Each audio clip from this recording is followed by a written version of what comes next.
Хэрвээ чи амьдралынхаа турш баяжиж, аз жаргалтай баймаар байвал энэ хичээлийг сайн сур. Ажлаа хийхээсээ илүү өөр дээрээ илүү шаргуу ажиллаж сур.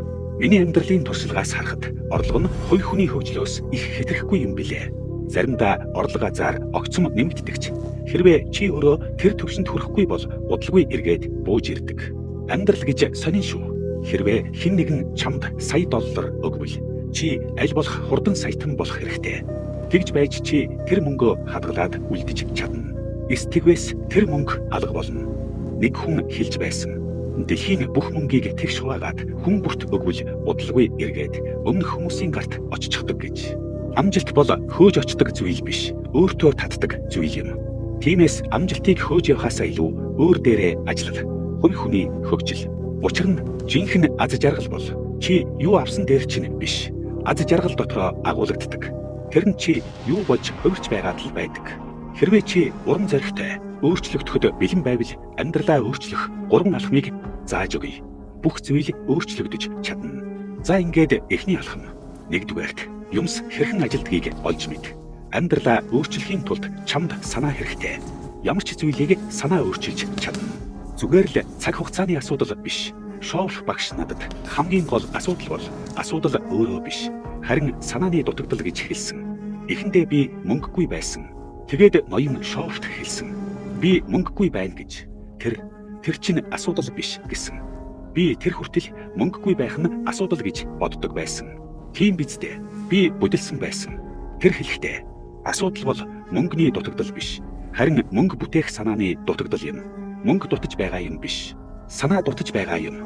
Хэрвээ чи зөв санааг олчихвол юу ч өөрчилж чадна. Харин санаа олохын тулд тогтмол суралцах хэрэгтэй. Хэрвээ чи амжилттай болмоор байвал амжилтыг судал. Хэрвээ аз жаргалтай болмоор байвал аз жаргалыг судал. Хэрвээ баяжмаар байвал баялагийг судал. Зүгээр л азад найдаад орхих гэж бүү бод судалгаатай хамт. Зарим хүн зүгээр л хуруугаа шигшээд амьдардаг. Тэр чинь хангалтгүй шүү. Эдийн засаг, нийгэм, сэтгэл зүй, хувь хүний амьдралаа өөрчлөх зүйлийг судал. Шоуф бас хэлэхдээ хэрвээ чи ажилдаг зүйлийг олвол тэрийг тархиндаа хадгалах гэж бүү оролд. Тэр мэдээллийг дэвтэр дээрээ бич. Толгойгоо файлын шүүгээ болгож ашиглаж болохгүй. Тэрийг дэвтэрт бич. Дараа нь дараагийн хамгийн чухал зүйл рүү ор давталт. Дахиад унш.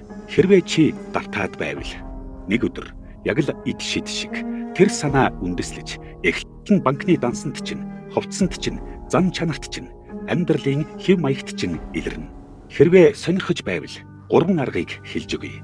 Энэ 3 аргаар чи юу ч өөрчилж чадна.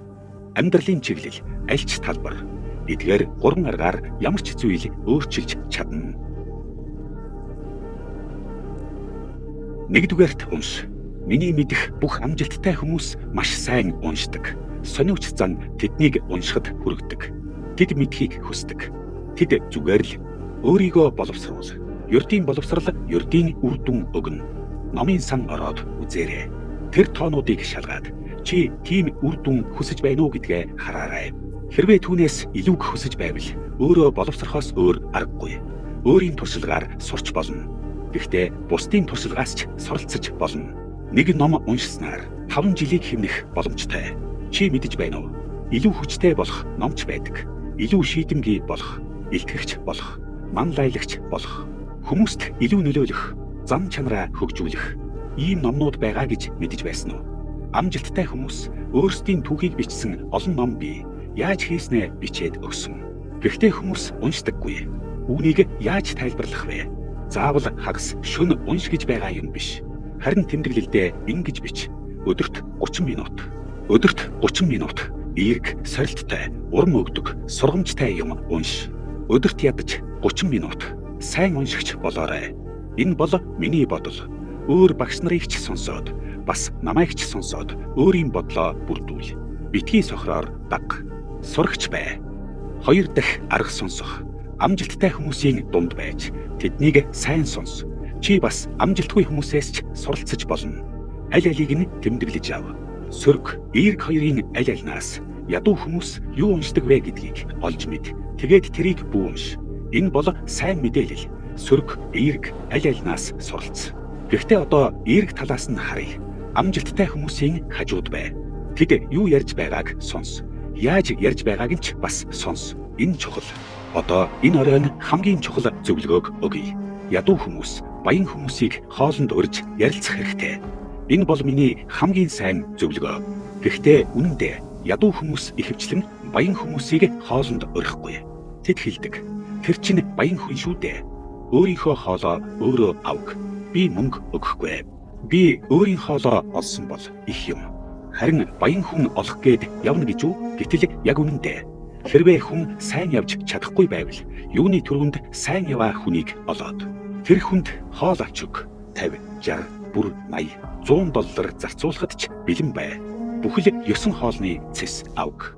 Хэрвээ чи амжилттай хүнийг 2 цаг суулгаад ярилцаж чадвал тэр хүн санаанууд хэлээд амьдралыг чинь өөрчилж мэднэ. Орлого чинь 2, 3, 5 дахин өсч магадгүй. Чи зөв байна. Ядуу хүмүүс ихэвчлэн баян хүмүүсийг хоолнд урихгүй. Одоо 3 дахь арга ажиглах. Чи зүгээр л хараад олон санааг авч болно. Амжилттай хүмүүсийн хажууд байгаад ажигла. Яагаад гэвэл амжилт мөр үлдээдэг. Тэр хүн гар барихтаа яаж байна? Эмэгтэй хүн яаж хариу өгч байна? Сайн яваа хүмүүс тодорхой үйлдэлүүдийг дахин хийдэг. Хэрвээ чи ухаантай бол тэрийг нь сураад авна. Бүхнийг ажигла. Хэрвээ хүн сард $10,000 олж байгаа бол би тэр хүнийг хэрхэн алхаж байгааг ч харна. Магадгүй нууц нь тэр алхалтч байж мэднэ. Нэг хүн хэлнэ. Энэ чинь яасан инээдтэй алхалт вэ? Харин чи хариулаарай. Энэ алхалт чинь $10,000 шүү. Мөнгө хараахан байхгүй. Гэхдээ алхалтыг нь авсан. Ямар нэгэн зүйлээс л эхлэх ёстой биз дээ. Чамаас гоё энгийн бус байж сайн ажиглагч бай. Маргаашаас эхлээд амьдралаа өөрчлөх санааг олж авч чадна. Зүгээр л илүү анхааралтай ажигла. 2 төрлийн хараа гэж би гэдгийг санаарай. Нэг нь нүдэрээ харах сайт. Нөгөө нь оюун ухаанаараа харах инсайт. Нүдэрээ харвал юм харагдана. Оюун ухаанаараа харвал хариу олдно. Нүд тархиа хоёуланг нь ажилуул. Харж мэдэр, харж ойлгож сур. Үүний хамгийн сайн зөвлөгөө бол анхаар. Ямар ч зүйлийг бүү өрх. Хаан байна. Яг тэр газараа бүрэн бай. Гайхалтай. Бид хувь хүний хөгжлийн эхний алхам дээр баг зэрэг удав. Гэхдээ энэ үнэхээр чухал учраас ингэж заав. Харин одоо 2 дугаар алхам руу оръё.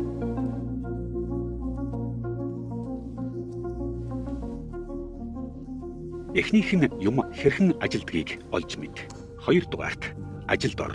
Хэрвээ нэг зүйлд догдолж байж болох юм бол тэр нь энэ. Өөрийгөө шаардлагатай зүйлийг хийхэд хүргэж чадах чадвартай догдол. Маргаашаас эхлээд чи юу хийвэл бүх зүйл өөрчлөгдөх вэ? Ямар ч зүйл байж болно. Тиймээс энэ нь сэтгэл хөдлөм. Аль ч өдөр амьдралынхаа чиглэлийг бүрэн өөрчилж чадна. Хайцсангүй жижиг өдөр тутмын сахилга батыг бий болгох. Жижиг сахилга батын төлөө догдол.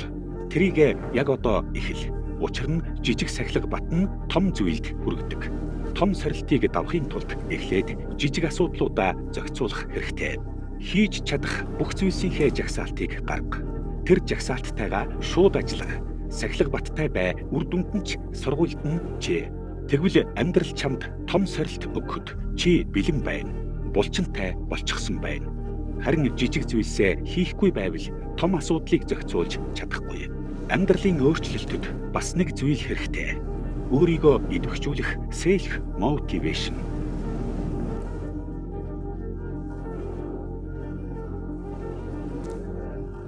Гол үг өөрийгөө идэвхжүүлэх. Яагаад өөрийгөө гэдгийг хэлдэг юм бол гэж бодож байсан уу? Энэ бол цорын ганц төрлийн мотивац юм. Өөрийгөө өөрөө идэвхжүүлэх хэрэгтэй. Өөрийгөө асаах үүргийг бусдад өгөх хэрэггүй. Зарим хүн хэлдэг. Хэн нэг нь ирээд намайг асаагаасай. Тэр хүн ирэхгүй бол яах юм бэ? Амьдралдаа илүү сайн төлөвлөгөө гарга. Сурах зүйлээ мэдээд авсан бол одоо түүнийгэ хэрэгжүүл. Зүгээр л мэдлэг болгоул чи мунхаг болно.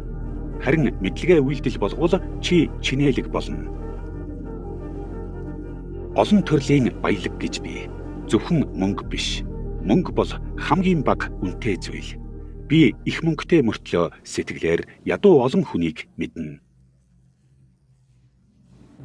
Одоо хувь хүний хөгжлийн 3 дахь алхмыг хэлээд дуусгая. 3 дугаар алхам бол зүгээр нэг анхааруулга. Амьдралын туршид ийм анхааруулга хэрэгтэй байдаг. Энэ анхааруулга юу вэ гэвэл системийг мэхэлж оролдох хэрэггүй. Юу гэж ажилдгийг нь олж мэд. Тэгээд яг тэр замаар нь ажил. Харин бултах гэж оролдож болохгүй. Зарим хүн баг зэрэг мэдчихэд бултах, хэмнэх, өнцөглөх, заллих гээд оролддог. Ийм зүйл бүхий. Эцэст нь чи хямдхан амьдралтай үлдэнэ. Систем яаж ажилдгийг мэд. Тэгээд зөвөөр хий. Хэдийгээр удаан юм шиг санагдаж байсан ч зөвөөр хий. Зөвийг зөвөөр хий. Хэрвээ өнөө орой чамтай ганцаарчилж ярилцах зав гарвал миний хувийн зөвлөгөө бол 1981 онд багтаад өөрийн дотроос үнээс нь өөх. Чиний гайхамшигтай хүнийхээ хувьд байгаа чадваруудыг гаргаж ир. Тэд чинь чамд байж л байгаа.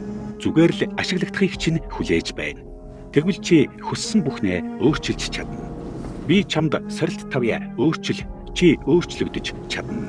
Энэ оройноос хойш чи хизээч өмнөх шигээ байх албагүй. Зөвхөн чи тэгж шийдсэн тохиолдолд л маргаашаас эхлээд чи юу хийх гэж байна? Ямар өөрчлөлт амьдралд чинь авчрах вэ? Сайхан асуулт байна. Маргаашаас эхлээд амьдралд чинь өөрчлөлт авчрах юу хийх вэ? Хэрвээ чи юу ч хийхгүй бол яах вэ? Тэгвэл бүх зүйл хിവэрэл байна. Тэгээд дараагийн 5 жилийг таах боломжтой. Өмнөх 5 жилийг хараарай. Хэрвээ чи маргааш ямар нэг түлхүүр зүйл хийхгүй бол дараагийн 5 жил яг л өмнөх 5 шиг байх болно. Эсвэл бүгдийг өөрчил. Эсвэл нэг л зүйлийг өөрчил. Эсвэл юу ч бүү өөрчил. Энэ бол сонголтын мөч. Чи юу хүсснээ хийж болно. Гэхдээ мэдэж байхад илүүдэхгүй хүссэн өдөртөө амьдралаа бүхэлд нь өөрчилж болно.